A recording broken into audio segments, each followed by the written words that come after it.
Halo guys, selamat datang di channel saya. Perkenalkan, nama saya Wantrio Pardumuan, asal instansi saya Pemerintah Kabupaten Humbang Hasundutan, golongan saya 2C. Unit kerja saya di UPT Puskesmas Sayak Nihuta. Jabatan saya asisten apoteker. Sebelum menjadi seorang PNS yang profesional, seorang CPNS harus memahami nilai-nilai dasar PNS, di mana nilai-nilai dasar PNS tersebut terbagi menjadi 5 kriteria. Yang pertama, akuntabilitas. Yang kedua, nasionalisme. Yang ketiga, etika publik. Yang keempat, komitmen mutu. Yang kelima, anti korupsi. Di mana kelima kriteria ini disingkat sebagai ANEKA. Baiklah, pada video kali ini saya akan membahas tentang implementasi saya terhadap kriteria akuntabilitas di tempat kerja saya. Baiklah, pada video kali ini saya akan membahas tentang akuntabilitas. Baiklah, materi pokok akuntabilitas pada kali ini terdiri menjadi 4, yaitu yang pertama, konsep akuntabilitas, yang kedua, mekanisme akuntabilitas, yang ketiga, akuntabilitas dalam konteks, yang keempat, menjadi PNS yang akuntabel.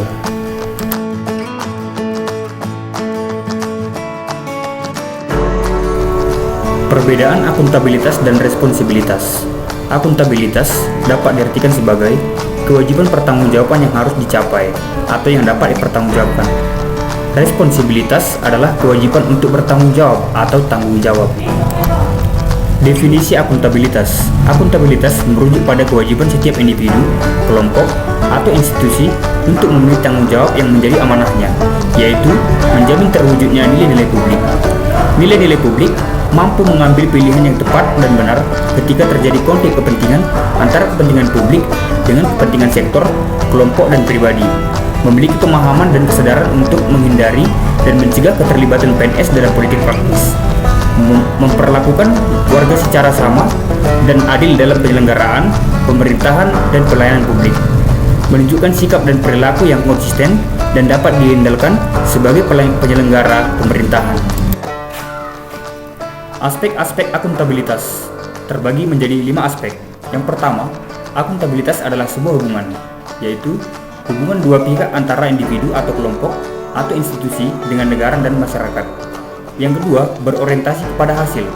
Hasil yang diharapkan adalah aparat pemerintah yang bertanggung jawab, adil, inovatif, dan hasil yang maksimal. Yang ketiga adalah memperbaiki kinerja. Memperbaiki kinerja PNS dalam memberikan pelayanan kepada masyarakat. Yang keempat, membutuhkan konsekuensi. Konsekuensi yaitu sebagai sanksi atau penghargaan. Yang terakhir, membutuhkan laporan. Laporan kinerja. Laporan kinerja terbagi menjadi 2 aspek, yaitu laporan individu dan laporan institusi. Kemudian ada 3 fungsi utama akuntabilitas publik. Yang pertama adalah fungsi sebagai peran demokratis, yaitu untuk menyediakan kontrol demokratis. Yang kedua, peran konstitusional, untuk mencegah korupsi dan penyalahgunaan kekuasaan. Yang ketiga, peran belajar, untuk meningkatkan efisiensi dan efektivitas. Akuntabilitas publik.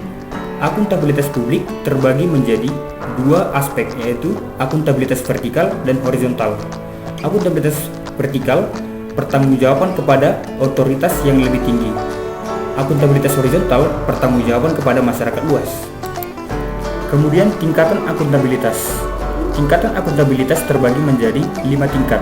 Yang pertama adalah akuntabilitas personal, yaitu nilai-nilai yang ada pada diri seseorang seperti kejujuran, integritas, moral, dan etika.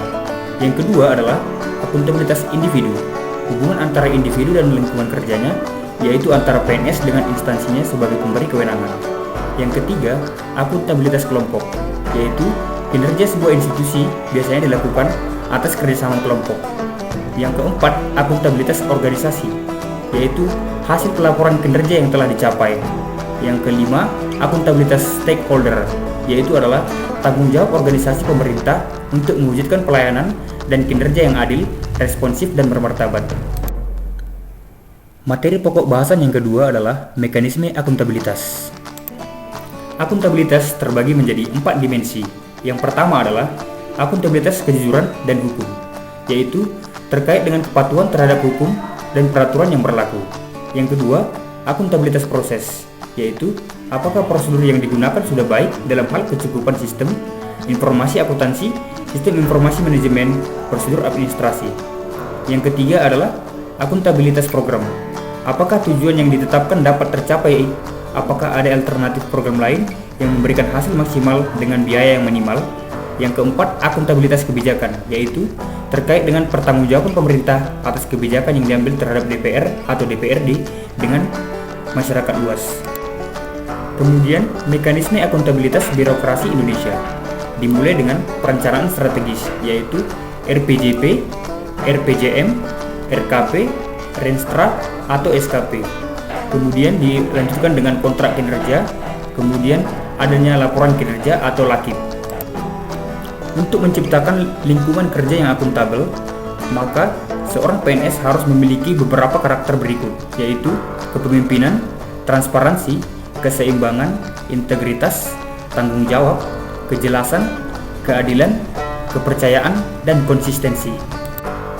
Ada 5 langkah dalam framework akuntabilitas. Yang pertama, tentukan tujuan dan tanggung jawab. Yang kedua, rencanakan apa yang akan dilakukan untuk mencapai tujuan. Yang ketiga, lakukan implementasi monitoring kemajuan. Yang keempat, berikan laporan secara lengkap. Yang kelima, berikan evaluasi dan pemasukan perbaikan. Materi pokok yang ketiga adalah akuntabilitas dalam konteks. Akuntabilitas dalam organisasi terbagi menjadi beberapa aspek, yaitu transparansi dan akses informasi, yaitu kemudian praktik kecurangan atau fraud dan perilaku korup, kemudian penggunaan sumber daya milik negara, yang keempat penyimpanan dan penggunaan data dan informasi pemerintah, kemudian konflik kepentingan. Perwujudan transparansi tata kelola keterbukaan informasi publik dengan terbitnya payung regulasi, yakni Undang-Undang Nomor 14 Tahun 2008 tentang keterbukaan informasi publik. Informasi publik. Informasi publik adalah informasi yang dihasilkan, disimpan, dikelola, dikirim, dan atau diterima oleh suatu badan publik yang berkaitan dengan penyelenggara dan penyelenggaraan negara dan penyelenggaraan badan publik lainnya. Informasi publik terbagi menjadi 2 kategori. Yang pertama, informasi yang wajib disediakan dan diumumkan. Yang kedua, informasi yang dikecualikan atau perlu dirahasiakan yang didasarkan pada undang-undang, kepatutan, dan kepentingan umum. Prinsip keterbukaan informasi terbagi menjadi beberapa kategori. Yang pertama yaitu Maximum Access Limited Exemption atau disingkat MAL. Pada prinsipnya, semua informasi bersifat terbuka dan bisa diakses masyarakat, kecuali jika informasi tersebut apabila dibuka dapat merugikan kepentingan publik, maka informasi tersebut dapat bersifat terbatas. Yang kedua, permintaan tidak perlu disertai alasan, yaitu akses informasi merupakan hak setiap orang, namun harus juga diperhatikan jika terjadi penyalahgunaan informasi. Yang ketiga, mekanisme yang sederhana, murah, dan cepat. Yang keempat, informasi yang harus utuh dan benar, yaitu informasi yang disampaikan haruslah utuh dan benar. Jika tidak, maka dikhawatirkan akan menyesatkan. Yang kelima, informasi proaktif, yaitu badan tertentu dibebani kewajiban untuk menyampaikan jenis informasi tertentu yang penting untuk diketahui publik, misal BMKG. Perlindungan pejabat yang beretikat baik, yaitu pejabat yang beretikat baik dalam pemberian informasi harus dilindungi, misalnya pejabat yang memberikan bocoran dokumen tentang praktik korupsi. Fraud dan perilaku korup adalah penyalahgunaan kewenangan akan berdampak pada praktik kecurangan atau fraud yang diartikan sebagai sekumpulan tindakan yang tidak diizinkan dan melanggar hukum yang ditandai dengan adanya unsur kecurangan yang disengaja. Kemudian penggunaan sumber daya milik negara. Setiap PNS harus memastikan bahwa penggunaan diatur sesuai dengan prosedur yang berlaku. Penggunaannya dilakukan secara bertanggung jawab dan efisien. Pemeliharaan fasilitas secara benar dan bertanggung jawab. Penyimpanan dan penggunaan data dan informasi milik pemerintah, yaitu bagaimana cara pemerintah atau aparatur dapat menjelaskan semua aktivitasnya dengan memberikan data dan informasi yang akurat terhadap apa yang mereka telah laksanakan, sedang laksanakan, dan akan dilaksanakan. Pada prinsipnya terbagi menjadi beberapa aspek, yaitu relevant information, yaitu dapat digunakan untuk mengevaluasi kondisi sebelumnya atau past, saat ini, present, dan yang akan datang, yaitu future. Yang kedua, reliable information, dapat dipercaya Yang ketiga, understandable information, yaitu dapat dipahami. Yang keempat adalah comparable information, dapat digunakan oleh pengguna untuk dibandingkan dengan institusi lain yang sejenis. Yang terakhir adalah konflik kepentingan. Konflik kepentingan adalah situasi yang timbul di mana tugas publik Anda dan kepentingan pribadi bertentangan, yaitu tipe-tipenya menjadi dua, keuangan dan non-keuangan. Untuk cara mengidentifikasinya, ada beberapa cara, yaitu tugas publik dan kepentingan pribadi. Yang kedua, potensialitas. Yang ketiga, proporsionalitas. Yang keempat, presence of mind. Yang kelima, janji. Pokok bahasan yang keempat adalah menjadi PNS yang akuntabel. PNS yang akuntabel adalah PNS yang mampu mengambil pilihan yang tepat ketika terjadi konflik kepentingan, tidak terlibat dalam politik praktis, melayani warga secara adil dan konsisten dalam menjalankan tugas dan fungsinya. Kemudian personal behavior yang diharapkan dari PNS adalah: yang pertama, PNS bertindak sesuai dengan persyaratan legislatif, kebijakan lembaga dan kode etik yang berlaku untuk perilaku mereka. Yang kedua, PNS tidak mengganggu, menindas, atau mendiskriminasi terhadap rekan atau anggota masyarakat. Yang ketiga, kebiasaan kerja PNS, perilaku dan tempat kerja pribadi dan profesional, hubungan kontribusi harmonis, lingkungan kerja yang nyaman dan produktif. Yang keempat adalah PNS memperlakukan anggota masyarakat dan kolega dengan hormat, penuh kesopanan, kejujuran, dan keadilan, dan memperhatikan secara cepat dan tepat untuk kepentingan mereka, hak-hak keamanan dan kesejahteraan. Yang kelima, PNS membuat keputusan adil, tidak memihak dan segera memberikan pertimbangan untuk semua informasi yang tersedia, undang-undang dan kebijakan dan prosedur institusi tersebut. PNS melayani stakeholder, yaitu lingkup pemerintah, swasta, atau masyarakat, setiap hari dengan tepat waktu, memberikan masukan informasi dan kebijakan. Perilaku berkaitan dengan transparansi dan akses informasi. Yang pertama, PNS tidak mengungkapkan informasi resmi atau dokumen yang diperoleh selain seperti yang dipersyaratkan oleh hukum atau otoritas yang diberikan kepada institusi. Yang kedua, PNS tidak menyalahgunakan informasi resmi untuk keuntungan pribadi atau komersial untuk diri mereka sendiri atau yang lain. Penyalahgunaan informasi resmi termasuk spekulasi saham berdasarkan informasi rahasia dan mengungkapkan isi dari surat-surat resmi untuk orang yang tidak berwenang.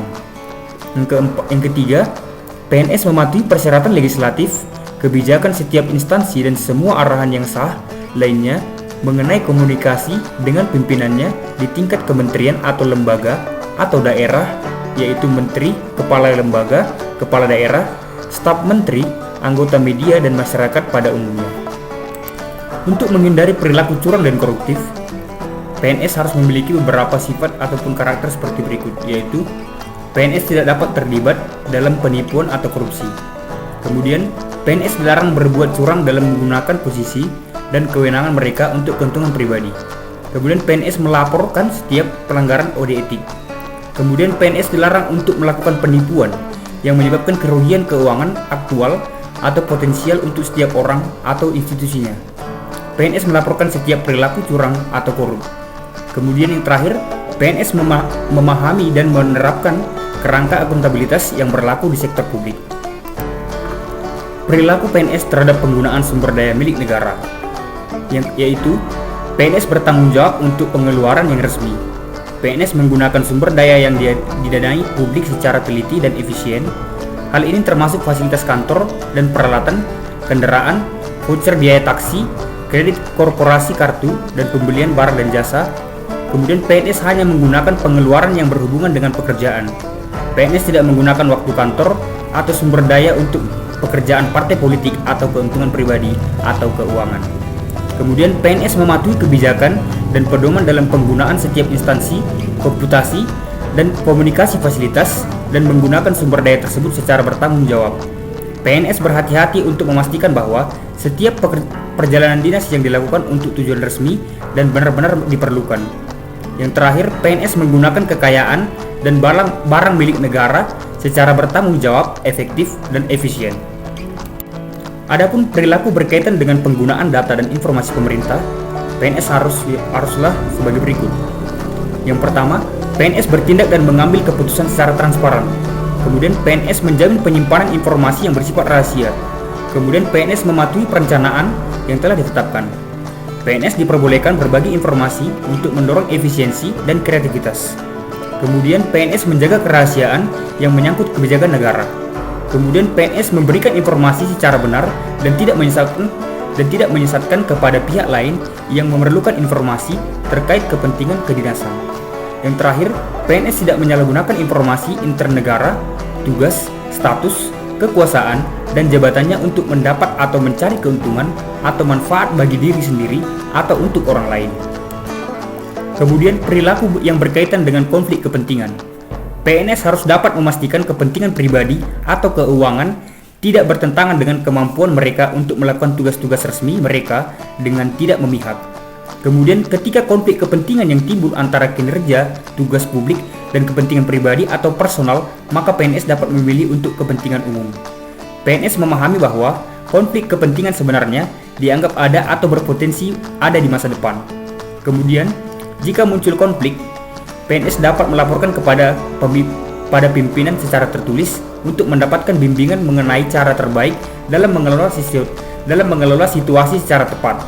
PNS dapat menjaga agar tidak terjadi konflik kepentingan dalam melaksanakan tugasnya. Kemudian yang terakhir, untuk mengambil keputusan yang akuntabel, yaitu PNS harus mampu mengutamakan kepentingan umum. Terbagi menjadi sebagai berikut.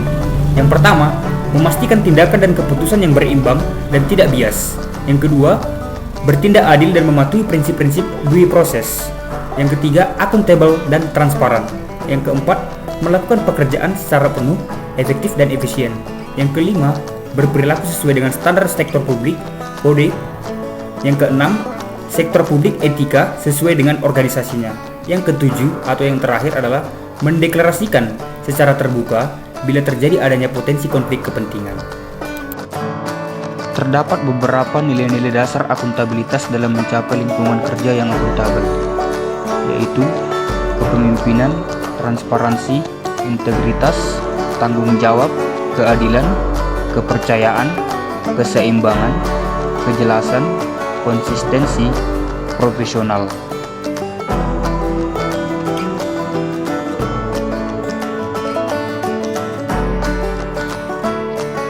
Salah satu contoh dari indikator kepemimpinan dan integritas adalah dengan berpakaian lengkap dan rapi, serta selalu tepat waktu setiap hari. Di instansi tempat saya bekerja telah difasilitasi dengan aplikasi absensi si bahan P yang dapat dilakukan secara online dan terpusat. Kemudian untuk contoh dari indikator transparansi, keadilan, dan tanggung jawab adalah dengan memberikan laporan kepada atasan dengan sesuai dan tepat waktu sesuai perintah atasan. Kemudian menjelaskan hasil capaian kerja sesuai yang tertulis pada laporan secara transparan kepada atasan sebagai pertanggungjawaban kinerja. Kemudian untuk indikator kepercayaan, kejelasan, dan profesionalisme, implementasinya adalah dengan memberikan pelayanan yang terbaik kepada masyarakat sesuai profesi saya. Sebagai asisten apoteker, saya selalu memberikan pelayanan informasi obat secara tepat, dan jelas kepada pasien, agar pasien dapat menerima informasi dengan baik dan mendapatkan kesembuhan yang diinginkan. Demikianlah hasil implementasi saya tentang akuntabilitas di tempat saya bekerja, yaitu di UPT Puskesmas Said Nihuta, Kecamatan Dolok Sanggu. Terima kasih.